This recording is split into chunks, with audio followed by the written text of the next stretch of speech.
All right, welcome everyone. This is our Gateway School District Title I parent meeting. We're so glad you could attend tonight. Again, just a reminder that we are recording for other parents to see at a future date. So, all right, welcome everyone. And let me just Gateway School District Title Sorry about that. I got to go back to my. We're so glad you could attend tonight. Again, just a reminder that we are recording. Give me one second for other parents to see at a future date. So, all right, welcome everyone. And let me just. Gateway School District. Sorry about that. I got to go back to my. We're so glad you could attend tonight. Again, just a reminder that we are recording. Give me one for other parents to see at a future date. So, all right, welcome everyone. And let me just. We got three things going. Sorry about that. I got to go back to mine. We're so glad you could attend tonight. Again, just a reminder that we are. There. Sorry about that.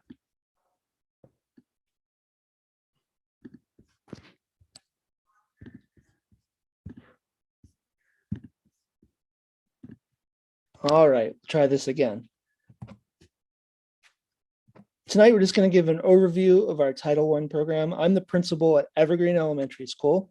And once again, thank you for joining us here. Tonight, we're going to go over our federal programs, including Title I, that are offered here in the school district. So first of all, I'm just going to start with a quick introduction. What is Title I? Title I are federal funds that come to us to provide programs to help children who are struggling with reading or math. It provides extra help. In addition to what they're learning during the classroom, it provides extra teachers and support for all students. And the one thing I wanted to make sure that everybody understands is Title I programs are for all students in our schools, not just selected students. So everybody is provided the extra support through the Title I funding. The funding is provided under ESSA, which is Every Student Succeeds Act. And we have a type of program that we use here at Gateway, which is our Schoolwide Program. As like I said, all students are provided support in our school. And each building, we have what's called a Schoolwide Program, and we come together and every year and we review that program. That Schoolwide Program includes a rigorous curriculum based on PA core standards. Everything we do comes back to the core standards of learning in Pennsylvania. So we use a variety of different assessments that we gauge the need of our students through. And we're going to talk a little bit about those tonight, just so you're aware of the assessments we are using. And at any time during the year, you have questions about our program, you have questions about what's happening at your school, please reach out to any of the principals or the reading specialists that are on this program tonight, and you're going to be introduced to them in just a little bit. Interventions. We're going to talk a lot about the interventions we use here in the district to help push kids forward, to help close those gaps. And, everything that we do, we're looking at, Dr. Short, our superintendent, always says that we're like a doctor. You go into the doctor and we, evaluate, and then we give you a prescription. And that prescription is those interventions. What does each child need to help them grow? Every year we do an annual evaluation of our Title I program. And I wanted to make sure that everybody understands that parents, you can be involved in that evaluation and creation of your Title I plan in your school. We have a policy, which I'm going to talk about in just a second here, that includes parents on the planning end of things as well. So we talked about the funding a little bit. The program does fund our reading specialists, all those reading specialists that are in each building. So in all 4 of our elementary schools, we do have reading specialists, as well as Moss Side Middle School. And again, I had told you that you're going to get to meet all those people in just a little bit. Parent and family engagements.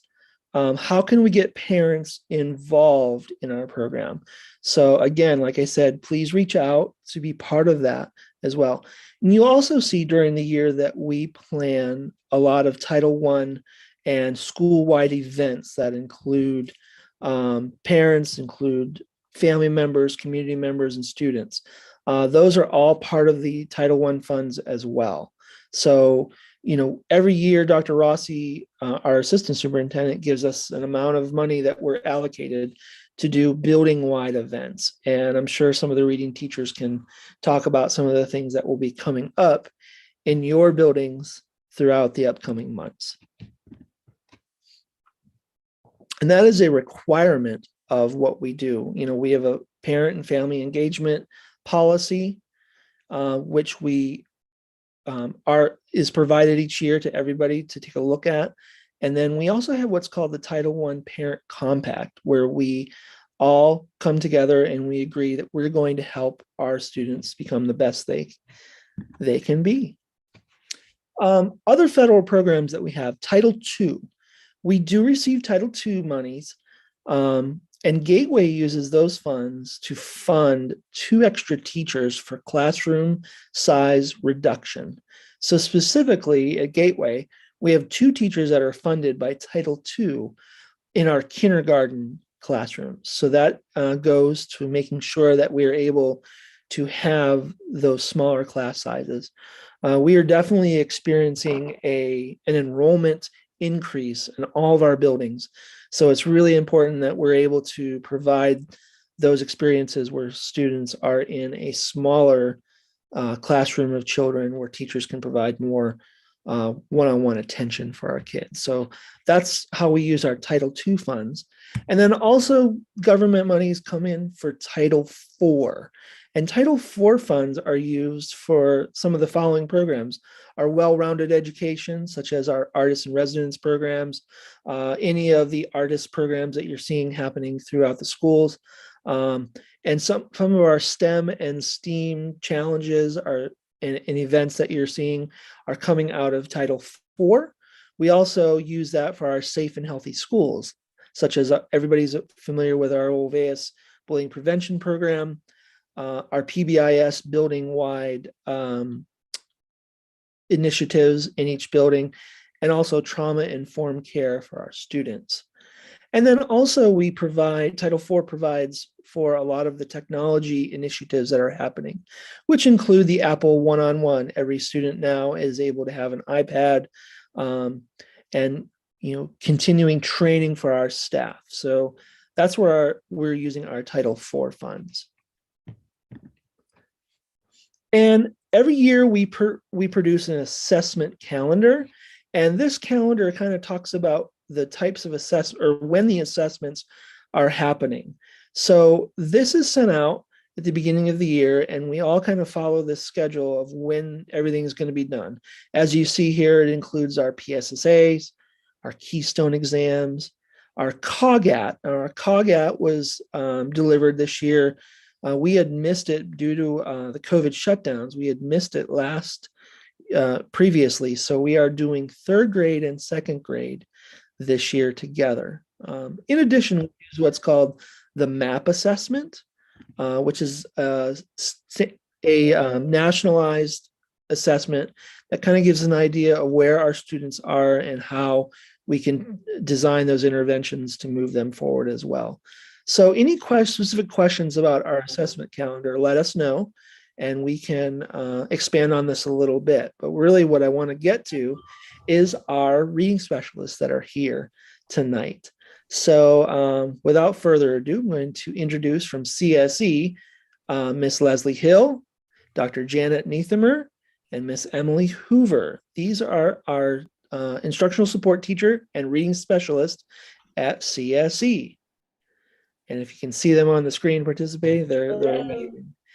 We also have with us from Evergreen, Miss Jennifer Hayes. She's the reading specialist at my building.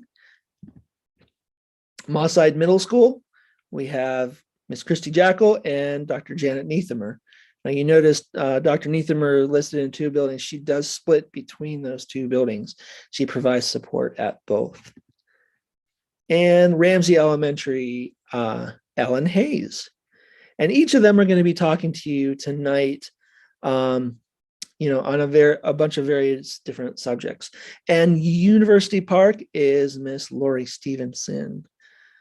So welcome to our specialists, reading specialists, and instructional support teachers who are with us tonight. And our very most special guest, which I always love having as part of this presentation, is Miss Hope Benson from the Monroeville Public Library. She's going to talk about some of the resources she has available to you. So hello, Miss Benson. Good evening, everybody. I hope everyone is doing well. I wanted to talk a little bit. I'm so lucky that the Title I team gives me a chance to talk about the library. And for some reason, I just got a battery thing on my computer, so I'm going to talk really fast because that's the way my day's going. So at Monroeville Public Library, we do a lot more than books. We offer children a lot of opportunities to do different kind of literacy programs, not only reading, but life skills, problem solving skills, all those kind of things. And we do that by offering more than just books, offering things like family fun kits, where you can take out things like a metal detector. And it has books in there. You guys can talk about all the different places that you can go and do those kind of things. Telescopes, we have yard games for families to spend time together, movies, and one of my favorites is, of course, the audiobooks that we have. One of the special things, can we do 2 slides over? And now the next one. These are one of my favorite things, and I wanted to make sure before my computer dies on me that I make sure I tell you about them. These are Wonder Books. These are just regular books. We have them in the picture books for the little kids and chapter books for the older kids. But if you notice here in the corner, I have a blown up picture. These books actually read to the child, and it allows the child to follow along with the books. It tells them when to turn the pages, and it has 2 different modes. It has a mode where it'll read to the child, but then it also has a mode where it'll talk with the child about what's going on. It'll ask them questions about what's going on in the book. What do you see? What do you think is going to happen next? All those things that are really important for building early literacy skills. This book can do it. You can sit down with your child and read it. And we all know that parents have to take showers too. So it's something really good that the child can do while you're doing something like, I don't know, cooking, showering, those kind of things. If you follow us on Facebook, if you go to Facebook and you look up MPL Children, that is the best place to follow along with a lot of the programs that we have. And that's my last slide, is about the different programs that we have. One of my favorites is Read to a Dog. We have therapy dogs that come to the library, and they don't care what your skill level is reading. They don't care if you can't read at all and you're just telling them about the pictures. The dogs love whatever you can say to them. So our next one coming up is going to be November 22nd on a Monday. But we also have other things like story times. We have holiday programs. We have a lot of programs for older kids and tweens. We have hangout sessions. We have take and makes for all ages. We really try to give children an opportunity to use all kinds of resources to build up any literacy skills we can. And I really appreciate the Title I team giving me a chance to kind of give a little shout out about what we do and things that happen at the library. So reach out if you have any questions. We're always excited with your partnership, and the programs that you keep coming up with are just absolutely amazing and engaging. And I really, we have a gem of a library here in Monroeville. So we appreciate everything you do, and parents, please take advantage of all the resources that are available at the Monroeville Public Library. Thank you. Thank you, Miss Benson. Okay, we're going to use Miss Jennifer Hayes. She's going to talk a little bit about our Acadience reading, which our reading specialists are working really hard with this year. So Jennifer, talk about Acadience. Okay, hi everybody. Thank you for being here. If you are familiar with Dibbles, if you have older kids, Acadience is the new Dibbles. It's essentially the same assessment. If you go to the next slide, Mr. Mateo, I just have a little bit These are just some of the skills that are assessed in Acadience. The first one is isolating the first sound. So in kindergarten and first grade, we want to make sure that the child can hear the sound of the first sound in a word. So it's not telling us the letter, it's telling us the sound. Number 2 is phoneme segmentation. We want to know that the children can break up the sounds in a word. So I say boat and the child says boat.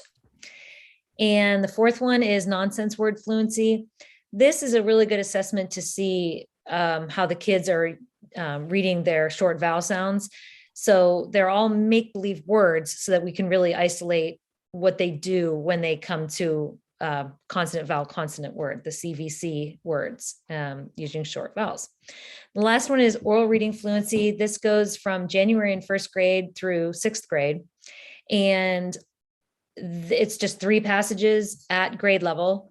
And the kids have there's some nonfiction and some fiction.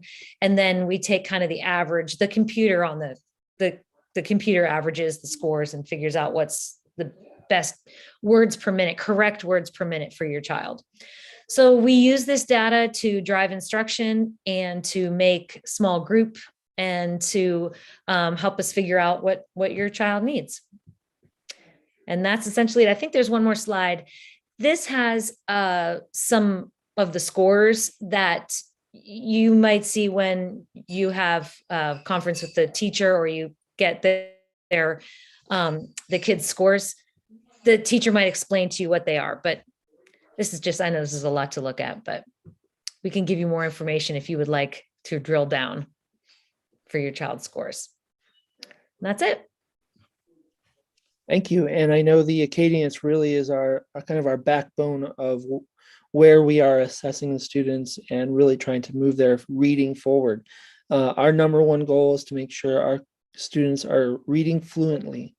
And this is just one of the things that we are using. So thank you, Jennifer. Appreciate that. And this slide, I think what we're going to do is we're going to actually publish this on our Title I website for parents to look at. All right, Miss Jackal is going to talk about SRI. Hi, everybody. I'm Christy Jackal, the reading specialist at Mosside. And another assessment that we do here is called the SRI, the Scholastic Reading Inventory, and it measures comprehension for the students. It's a computer adaptive assessment. It measures how well they're reading on grade level. It goes from 1st through 12th grade, but at Gateway, we have it 1st through 6th grade. It's available for them.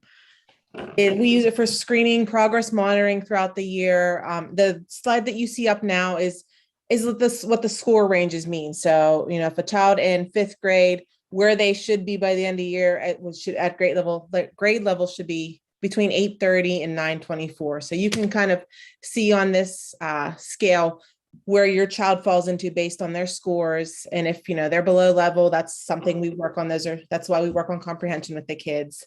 If you move to the next slide. This is just like a sample question that they may see. Now, 1st grade may see maybe a sentence or 2 where they have to answer a question all the way up to a long paragraph in 5th or 6th grade like this. And these are similar questions that they'll answer while they're going through. Keep going, please. And then once they're done, once it gives them the score, they'll get a page that looks like this with their score at the top. And it also gives them suggested reading books at the bottom. Based on their Lexile level, just some options that they could read on this. So when they use this Lexile for, a lot of times is if they're picking up books at the library, they use this Lexile. The goal is to choose a book nowhere below or above 50 to 100 points below where their score is, just so it's an easier read for them. So all of our books at the schools are labeled, whether or not they're reading books. Also at the Monroe Public Library, they're labeled. And then they can also use this Lexile and then, take reading counts quizzes. Most of the schools do reading counts, all that good stuff. So that's it. And it's really important to know that word Lexile is very familiar with our students. That language is used as Ms. Jackal said, as they go through the library. As I was in our library classes today, students know exactly where their Lexile level is, and they are selecting those books from those levels. So it's really kind of ingrained into what we're doing. So thank you very much for that explanation. Miss Hayes. Hi, everyone. I'm Ellen Hayes, reading specialist at Ramsey, and I'd just like to go through some helpful websites for families that are on the next slide, please. And Mr. Matei, I'm going to ask you to click these and kind of scroll through them with me. Let's go to the Gateway website first, because I wanted to show all the parents how to find the Title I tab and how to locate this presentation on it. So if you go to our website, and then we'll click up there on resources at the top. And after that, when that comes up, after resources. Give me 1 second. My computer just decided to do an Sure. update. Sure. All right, resources. And then parents. And then you'll see on the right there, it says Title I reading resources. So that's where you would go to find access. Like Mr. Mateo said, he'll be posting this meeting up there later. And there also, all of the websites that I'm going to talk about briefly now are also listed there too, which is great. So that's just a quick way to get to our tab on the district website.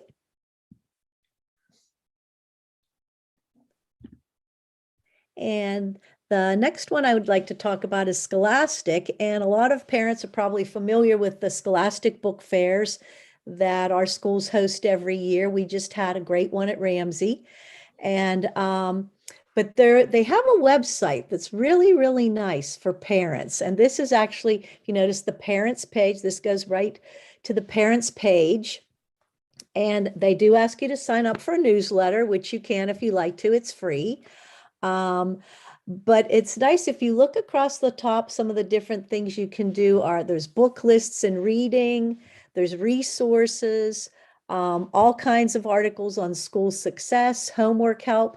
And if you scroll down just a little bit, Mr. Mateo, parents can see a little bit further. They have trending book lists, and then also how to pick books, which we're going to talk a little bit more. Dr. Niethemer is going to talk about that, but it's also online safety. So like a lot of really, really pertinent and helpful information for parents on the Scholastic website for parents.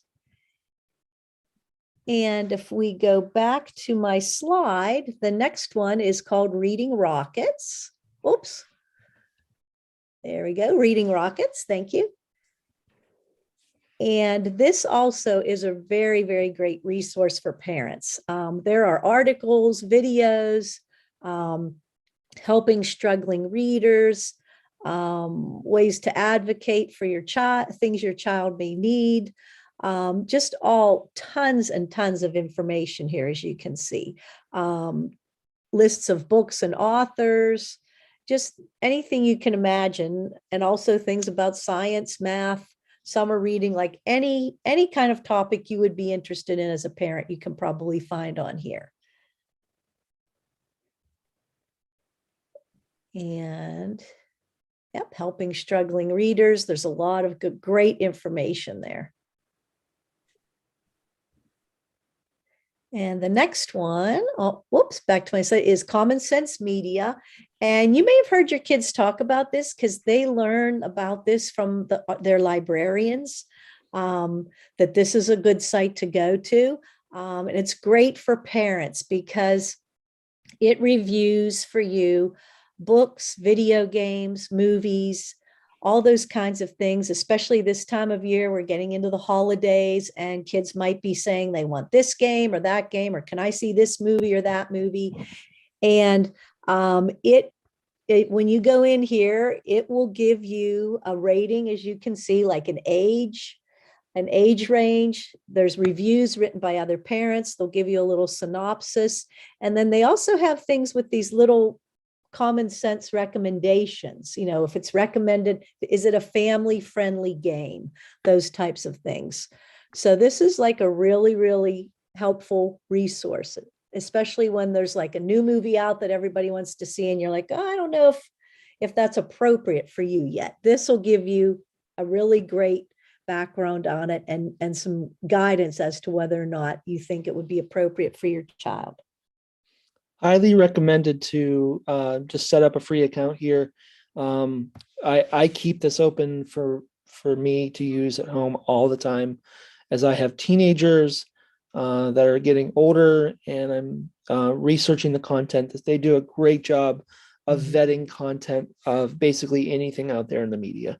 Highly recommended to take advantage of that site. Absolutely. Thank you.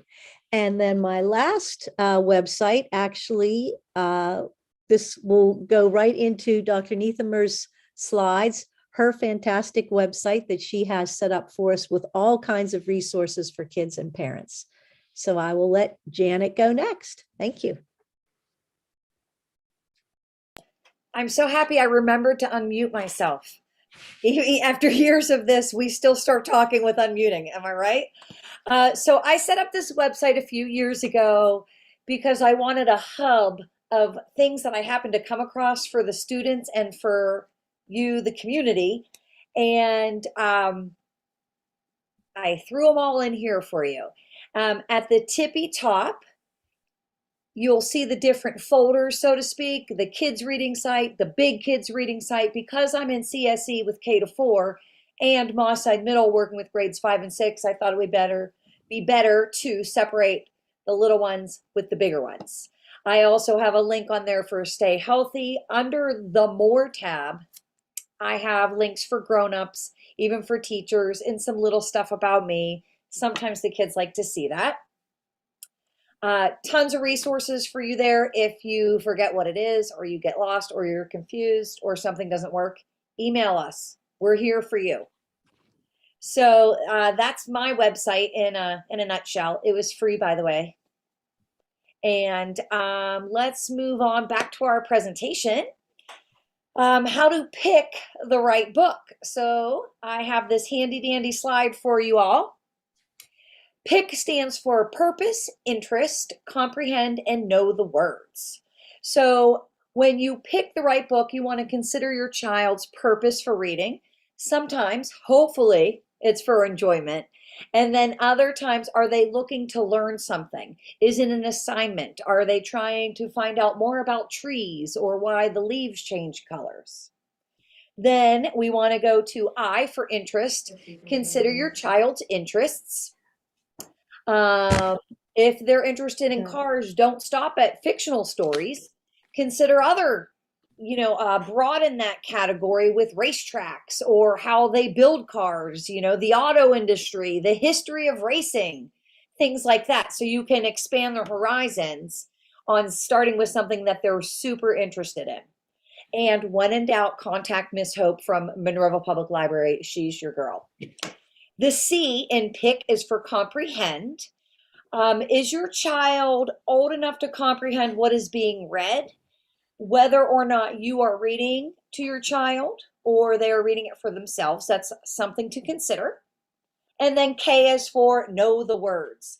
The reader should be able to read and understand the majority of the words on a page. So that's where that hand comes in, the 5-finger rule. So as they start reading, if they get tripped up on 5 or more words, that's when it's a little bit too tricky for them to read completely independently. Can you still get the book? Absolutely. Just help them along with it. But if you're looking for something that is completely theirs to do independently, you want 4 or less mistakes. I apologize for talking so fast. You can go back and watch the recording of this. And I'm going to pass it on to my colleague, Mrs. Stevenson. She's at University Park, and she's going to talk about 95% group, new stuff that we love. Go ahead, Laurie. Hi, so glad you're here this evening. You can turn to the next slide, please, Mr. Mateo. The next few slides that you're going to be viewing are actually a sampling from a grade 1 lesson, we're using 95% group. This is a booster bundle. What that means is we've been using the intervention 95% group for a while, and they're a pretty smart company. They came up with the idea that they needed a booster bundle because of COVID. Because we have unfinished learning, they really wanted to hit and nail some of these reading skills that they knew would really be lost with Zooms per se. So now that we're back in person, this is an example of how the lesson is set up. It always starts with a phonological awareness warm-up.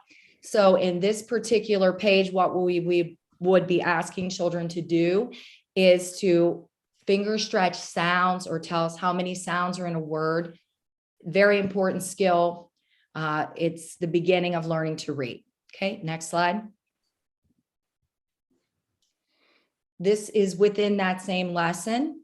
We would ask students to write sentences. So even in first grade, they're learning the importance of a sentence, what's included in a sentence, capital letter, period, how much information you need within that sentence.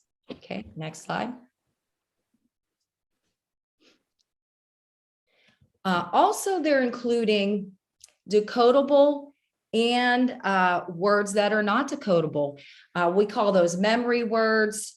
The reason why they put both together is because we know that once we get further in reading, everything is not decodable, that we have to have high frequency words.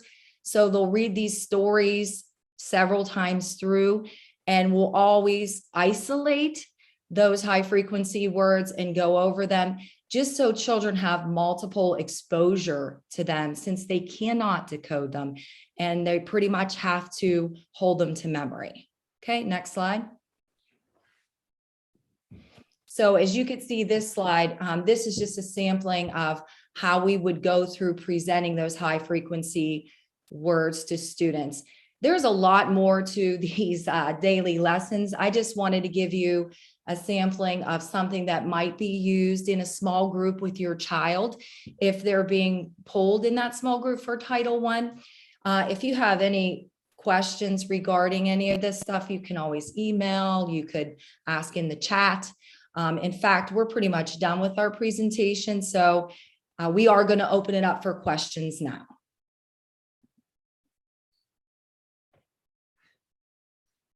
Thank you so much. There's a lot of information and a lot of science behind what is going on in the school district as far as getting kids to learn to read. And the experts that are here tonight are working extremely hard. So if you do have any questions, we're going to have a couple minutes now that you can take your questions, or you can put them in the chat.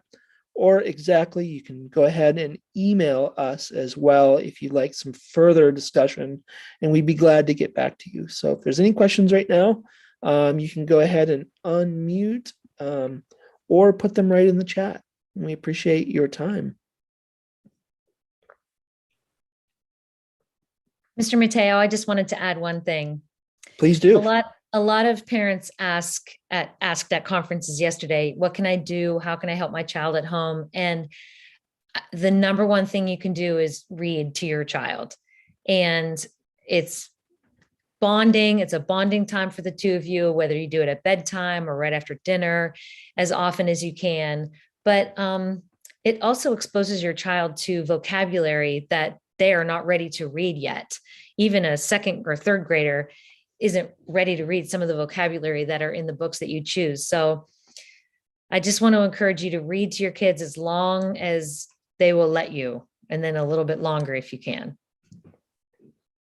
And your child should be reading every day at home. So whether it's homework that's assigned or not, that's something that would be a really good routine to get into for the child to read anything that they're able to read every day.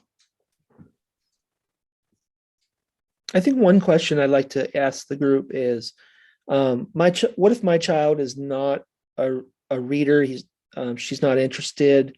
How do you continue to foster that love of reading? What do you do when you have a kid that's just not interested?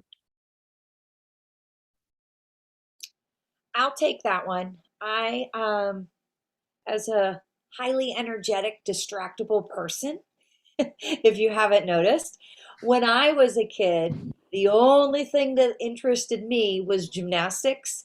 So that's what I, in turn, would only read. I would only read about gymnastics and whatever I was forced to read from school. So going back to the slide where to, pick that book, the I was for interest. What else interests your kids? Is it animals? And if they love elephants, maybe they'll like hippos. And then maybe they'll learn about the famous hippo Fiona. So it's zoning in on those interests and finding them the right books. And I tell that to my 5th and 6th graders too. They're like, oh, I don't like to read. I'm like, you're not reading the right books. And lo and behold, a teacher assigned a zombie book, and the kids are all hooked and they can't wait to read the next chapter to see what's going to happen. So that's my advice. Anyone else have anything to add? I think a lot of what Hope said too, Hope's presentation, when she does have it at the library, she shows that she does have a lot of books on tape or whatever. We're not calling it tape anymore, but they're recorded. So she even said her own son wasn't someone that liked to read, but to be able to listen to them, at least it would spark some interest. And even for the little ones, they are able to listen to them. So I think that would be a secondary idea. The Monroeville Public Library is a wealth of resources for your community, and I would really take advantage of that. I'll also add to that too, going along with the library too. I know there's a ton of books now that are also graphic novels. As the students get older too, a lot of them really enjoy those graphic novels. So they have like the Babysitters Club now that, so many of us grew up with their graphic novels. There's a lot of different options like that, especially at the Monroe Public Library, that you can get. So if your child isn't like a chapter book reader per se, graphic novels are also a good way to go. Golly, you guys are all going to make me blush, for heaven's sakes. Yeah, Miss Hope is a rock star. I took the kids from the summer program over there a couple times this summer, and they just are in awe. She's amazing and is a wonderful resource for the district and in our community. And thank goodness we have her, because she's incredible. Absolutely. And we thank her for her continued partnership and all the great work she does in the schools and at the library. So any other questions, comments for our reading specialist? If not, we're going to go ahead and end our meeting tonight. We thank you for your time. Again, this will be available to view on our webpage. And at any time you have any questions about your child's learning or anything else in school, please contact anybody. Contact your principal, the reading specialist, anybody at the school. We are here to work with you. And the best growth we see in kids is when we are all working together as a team. So thank you very much for being part of our team tonight. And we look forward to seeing you throughout the school year. And have a great night, everyone. Thanks for being here.